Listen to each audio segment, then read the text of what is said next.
You're listening to an Ono Media podcast.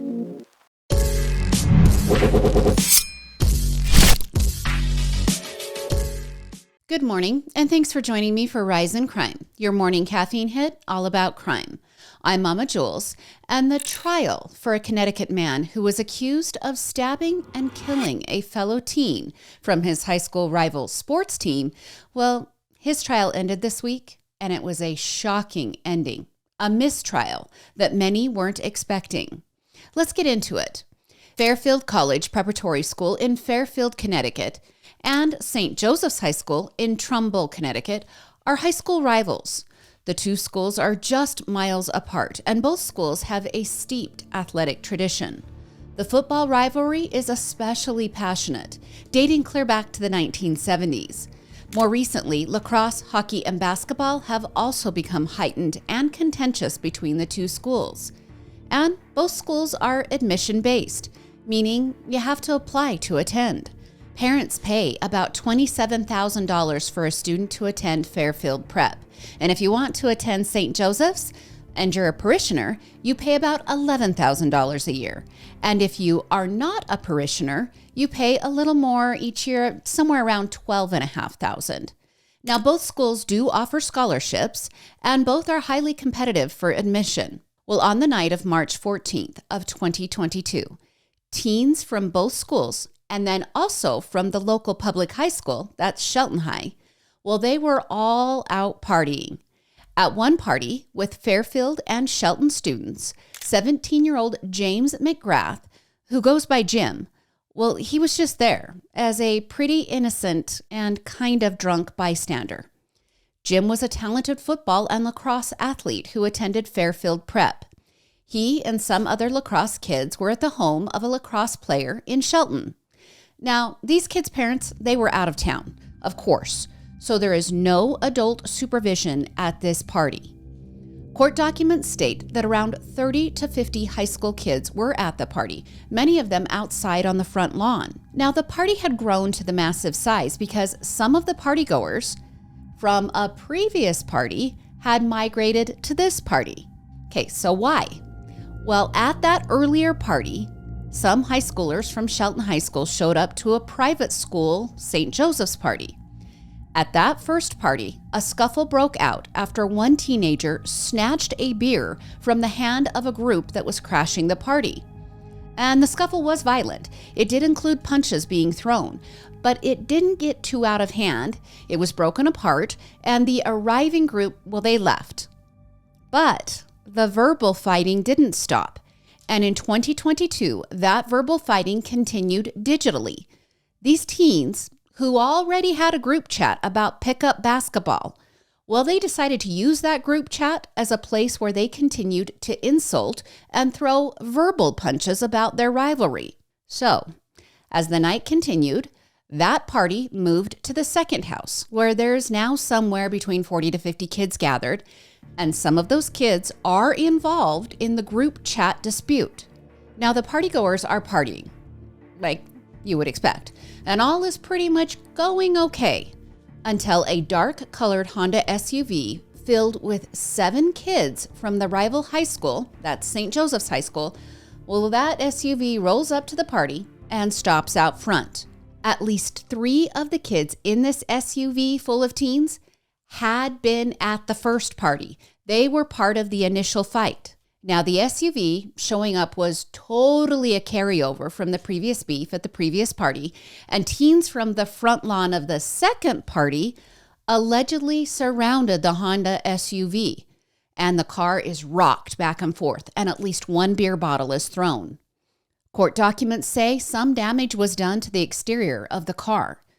The driver of the SUV pulls away from the party and drives down the road a ways. Then he stops, and I can only imagine that some serious hyping was happening in the SUV. Now, it seems the SUV circled the block, maybe trying to be a little menacing, who knows. But eventually, the front seat passenger jumps out of that Honda Pilot SUV, and that passenger is 17-year-old Tyler Da Silva. Court documents say he was pretty worked up, like chest is all puffed up, insults are flying, especially to the kids that were in the previous altercation at the earlier party.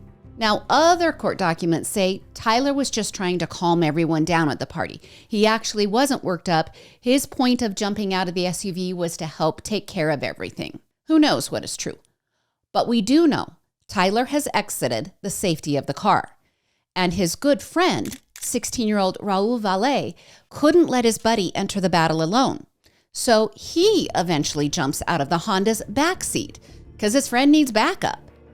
Now, the kid, whose house the party is being held at, well, he tells Raul and Tyler to get out of there. You guys need to leave. Tyler didn't like that, and he shoved the kid. This action seems to kick it all off. At this point, it's just shoving and hitting. The kid lands a punch on Raul, and Tyler is getting pummeled by partygoers. And then Raul just starts swinging a switchblade-type knife, handle-fisted in his hand, sweeping motions, violently entering flesh. Teens are running everywhere, and after several moments, Tyler and Raul garner enough self-control that they jump back into the Honda and they leave the scene. Immediately, multiple teens dial 911, reporting that some kids are bleeding on the front lawn of the Shelton home. When EMTs and police arrived on scene, it was about midnight, so it's completely dark, and the front lawn of the house is filled with teens holding their flashlights on their phones up to illuminate the scene for the responding EMTs. Now, one of those paramedics said he could hear several kids yelling things like, "Hurry up, he's effing dying." Officers determined quickly that they had several victims. One victim had a puncture wound to their arm.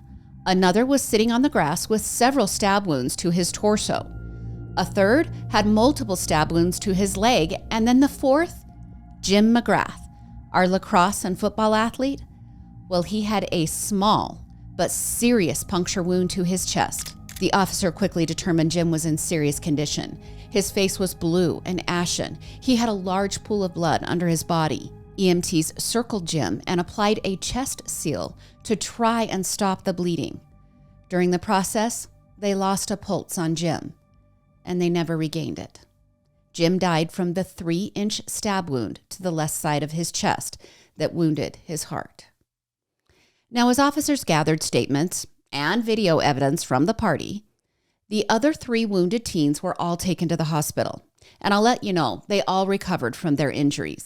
Now, those statements that were gathered, the video shot of the brawl, the Ring doorbell camera footage from the home where the party was being held, the screenshots of the group chat that led to the teens in the Honda SUV arriving at the party, all of that directed police to understand that Raul had been holding the knife and that Raul had caused the wounds that left 3 teens hospitalized and 1 teen dead on the lawn of the house party.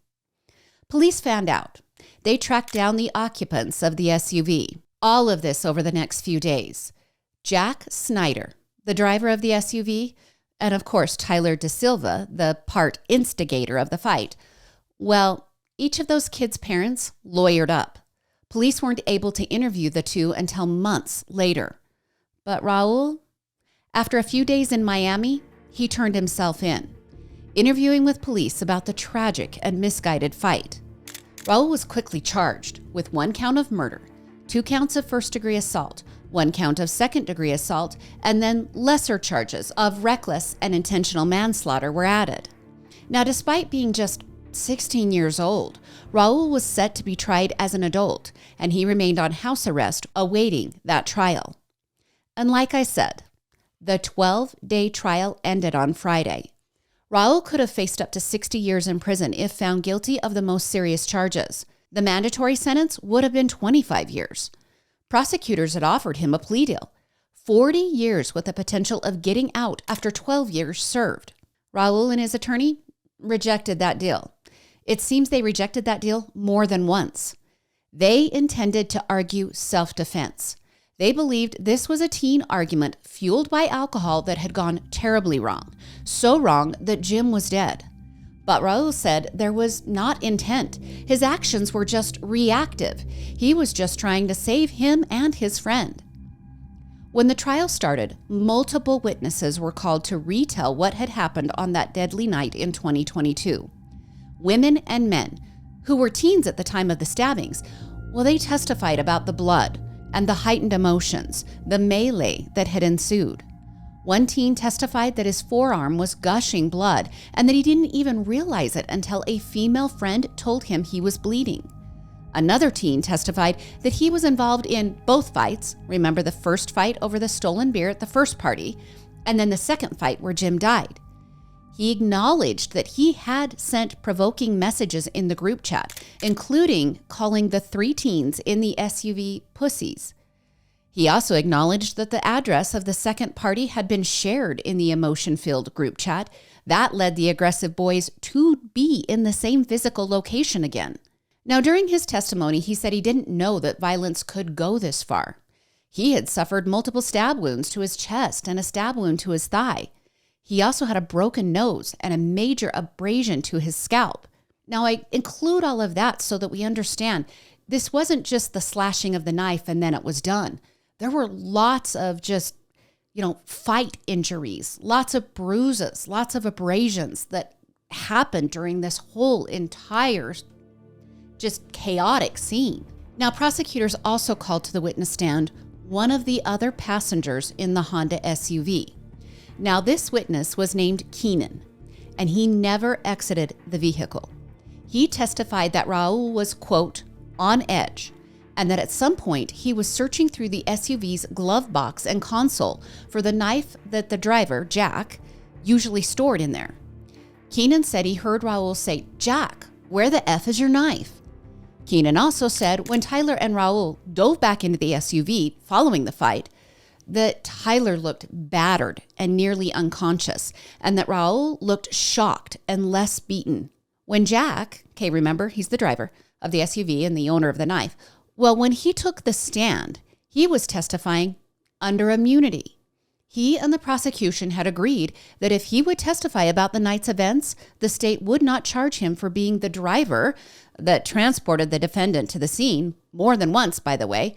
And remember, there was the initial confrontation with the rocking of the SUV by the partygoers, so Jack then drove them past the scene again, and probably again, because it seems they drove past it multiple times. Then, ultimately, Tyler and Raul were driven back nearby the party so that they could jump out of the SUV. But there's more than that. Jack also drove the functional getaway car, and he provided the weapon. So there were plenty of charges that Jack could have faced, yet he testified under immunity. Well, on the stand, Jack admitted that he had found the knife in the SUV and handed it to Raul before Raul exited the car. He testified that when Raul and Tyler returned, that Raul said, quote, "I think I just stabbed 4 people." Okay, when I researched that, I was like, okay, we got to talk about that statement, because that statement seems a little weird to me. This fight is frantic. There's people on the ground punching and wrestling, people running amok, Raul wildly swinging the knife. How is Raul going to know seconds later that he stabbed 4 people? 4 exact people. I think he's going to know he stabbed people for sure, but 4 exact people? Just think that statement through as if you're on the jury. Now, I have no reason to believe that Jack is lying. I just think the specificity is weird. Well, Jack was challenged heavily by Raul's lawyer. The attorney displayed a message that Jack had sent in the infamous group chat, where Jack said, "Enjoy your time in the hospital," indicating that when everybody was going to show up at the party, someone was going to get hurt. Now, the defense also challenged the fact that Jack wouldn't give a statement to police until 6 months after the death of Jim on that March of 2022 night. The defense claimed it was a well-crafted story that Jack provided, and it included the passengers of the SUV dumping the murder weapon that was never found, by the way. Now, the defense also pointed out that Jack had scrubbed his phone data before letting police do a forensic audit, this as part of the immunity deal. Okay, so guess who else got an immunity deal? Tyler, the front passenger of the SUV who bailed from the SUV first on that night. He testified that yes, he was involved in the beer confrontation at the first party. Now, video of that confrontation was played in court, and in that video, it did look like Raul threw the first punch in the fight. Now, Tyler went on to testify that they were kicked out of that party, and that is when the group chat fighting started. Tyler testified that in the group chat, Raul was using the phrase "slide right now," which was interpreted as meaning "let's fight right now." Tyler said when he exited the car, he had intentions to actually de-escalate the fight. He said he knew people that were at the party and that he thought he could bring some calm. But instead, he was tackled and beaten by partygoers. He also testified that he and Raul had talked on the phone. This before Raul was arrested, but after they had returned home from the fight. In that conversation, he said Raul admitted that he had stabbed someone and that it didn't look good. Tyler admitted on the stand that the day after the fight, he left the state. He went to Vermont with a cousin, but stopped at a hospital on the way and was checked out in the ER where he was diagnosed with a head injury. Now, there were more friends that testified, two of them specifically saying that Jim McGrath, that's our victim, well, he never threw a punch. He was just a bystander at the party who watched the whole thing go down and then became inadvertently involved when Raul lunged at him with an overhead swinging motion of the knife. Now, when it came time for the defense to argue their case, they tackled it head on, putting Raul on the stand. Raul said he didn't go to either party with the intent to fight.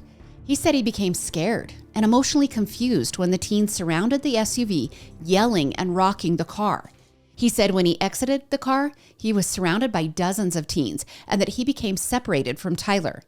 He said he was also emotionally confused because his girlfriend, who was back in the SUV, was crying and scared.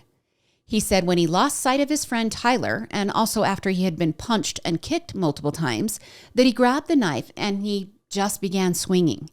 He said he eventually lost the knife in the grass on the front lawn. Raul said he wasn't swinging the knife to hurt people. He was swinging the knife to get people away from him. Now, of course, prosecutors disagreed with Raul's testimony. And in closing arguments, they contended that Raul was there to settle a score. He was, quote, enraged about the fight from earlier in the evening and that he returned intending to stab someone. The defense argued that there was, quote, so much stupid running around that night at both parties. Yet, his client was the only one being asked to be held accountable. The defense also asked the jury to examine the testimony of Raul's friends, saying that they should question the motivation for such testimony. Well, on day 11 of the trial, the jury took the case to deliberations. After 2 hours, they sent a note to the judge saying they were hopelessly deadlocked. The judge said, "Keep deliberating." Then on day 12, they sent another note saying, again, they were deadlocked. Except this time, they were more specific, saying only on certain counts were they deadlocked. And then they couldn't figure out the other stuff. Well, the judge said, keep deliberating.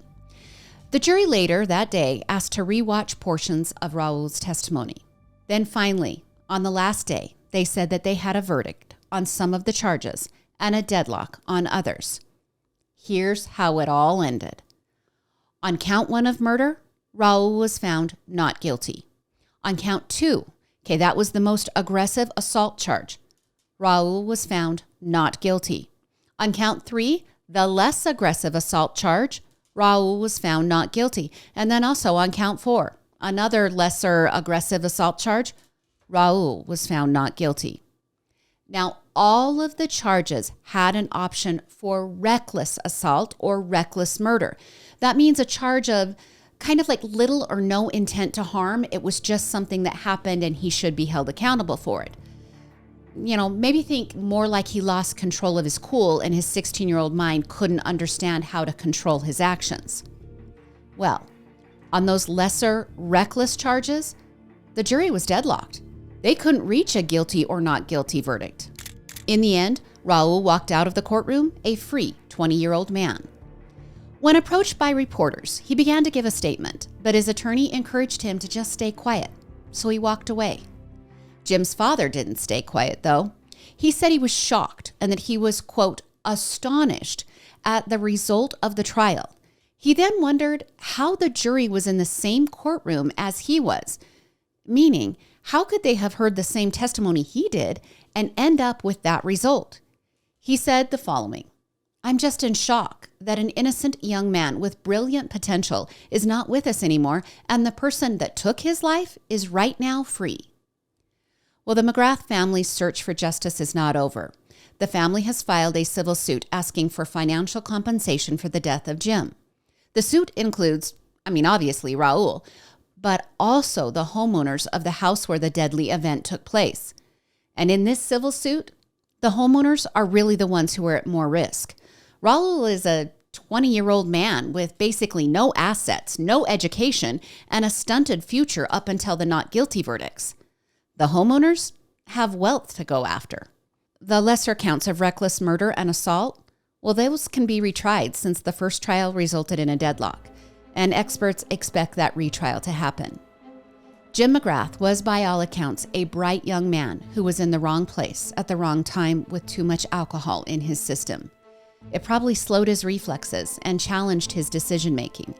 He was remembered as an exceptional teammate who understood it was just about the players and the team and not just himself when he was on the football field or the lacrosse field. He left behind his sister, who was called in multiple articles his best friend. I'll keep a watch on this one. Let me know what you think in the comments. Now to the arrest of a 17-year-old girl out of Carroll County, Georgia. Her alleged crime is disturbing, but I think what is more disturbing to people is her actions following the alleged murders. Here's the context. Sarah Grace Patrick lived kind of on and off with her 41-year-old mother, Kristen Brock, and her 45-year-old stepfather, James Brock. Also living in the home is her 6-year-old sister. Now, in total, Kristen and James have a blended family of 7 children. The 6-year-old half-sister is really connected to the murders, though, so that's why I'm bringing that specific child up. On the morning of February 20th of this year, Sarah's little sister found her parents dead in their shared bed.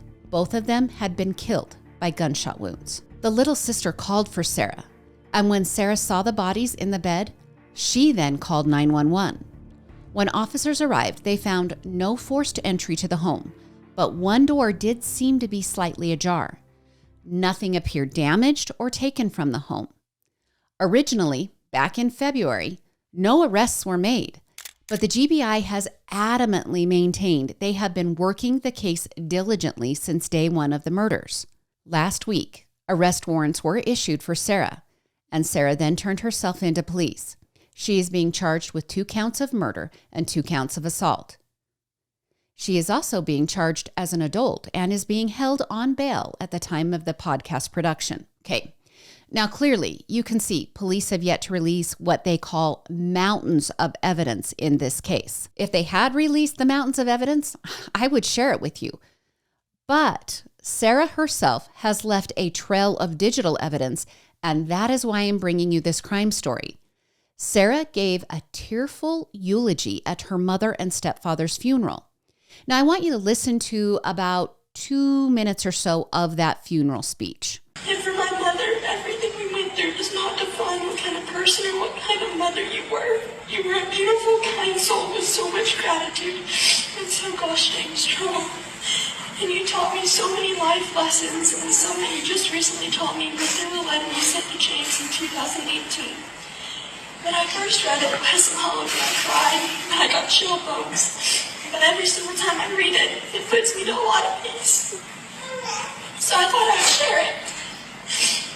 May 23rd, 2018, Deuteronomy 6:5.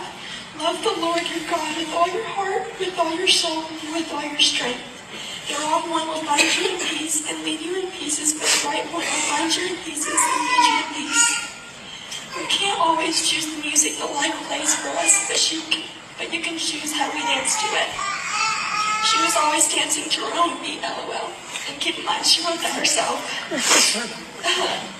Eventually, all the pieces fall into place, but until then, laugh at the confusion, live for the moment, and know that everything happens for a reason. I can choose to let it define me, confine me, refine me, outshine me, or I can choose to move on and leave it behind me. Always, Kristen Brock. Considering that gave me so much closure, I want to remember them for who they were and not what happened to them, and be happy for the time we got to spend together and not sad about the time that we don't. I may always and will always be her sunshine, but she will always be my star from up above. And I know at nighttime I can go and look at Mama and Jamie in the sky, and gladly they will save me a seat in heaven like they saved for me.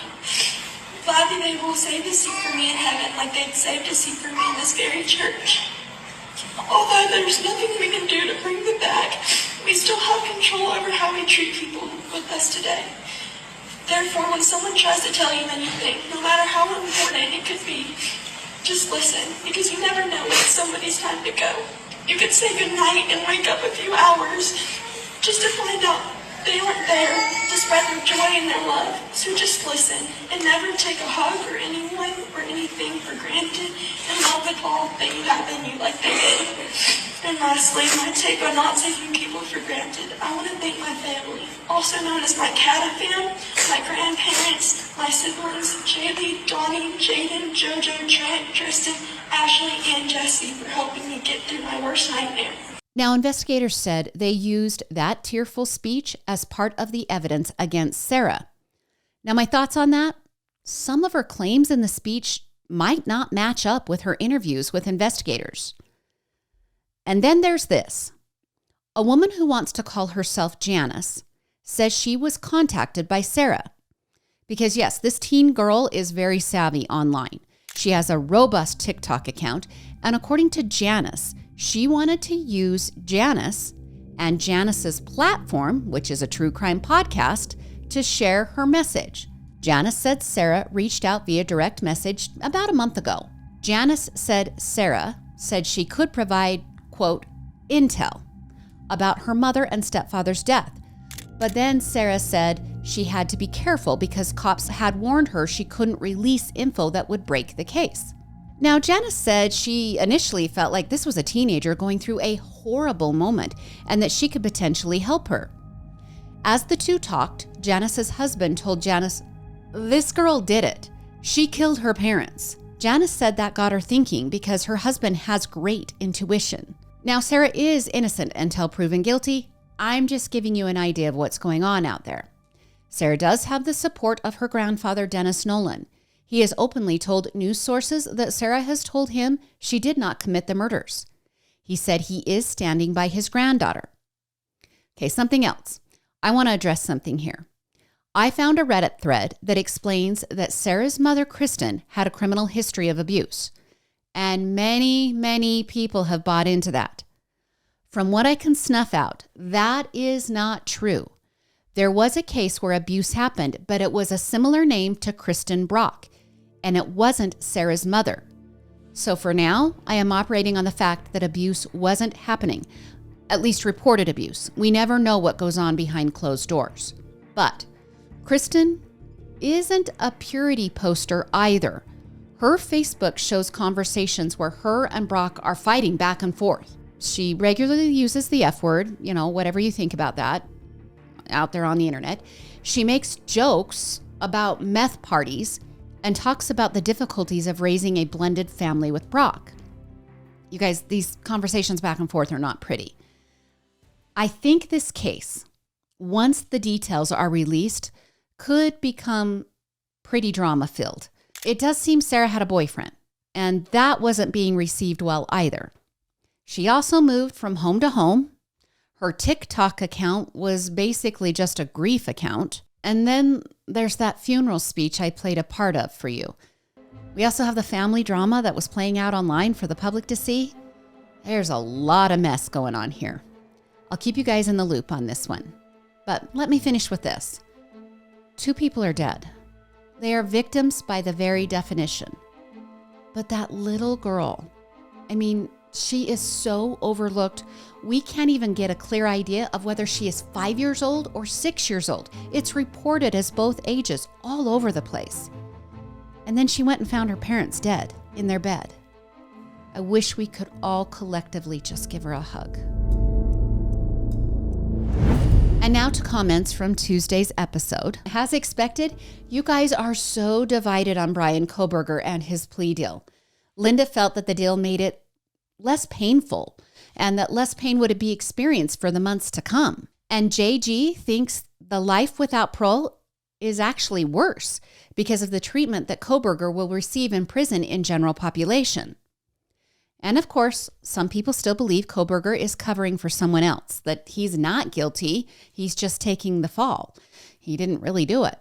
Like I said, you guys are all over the map with this one. And remember the story about the man who confessed to the TV reporter about killing the convicted pedophile? Well, some of you agree.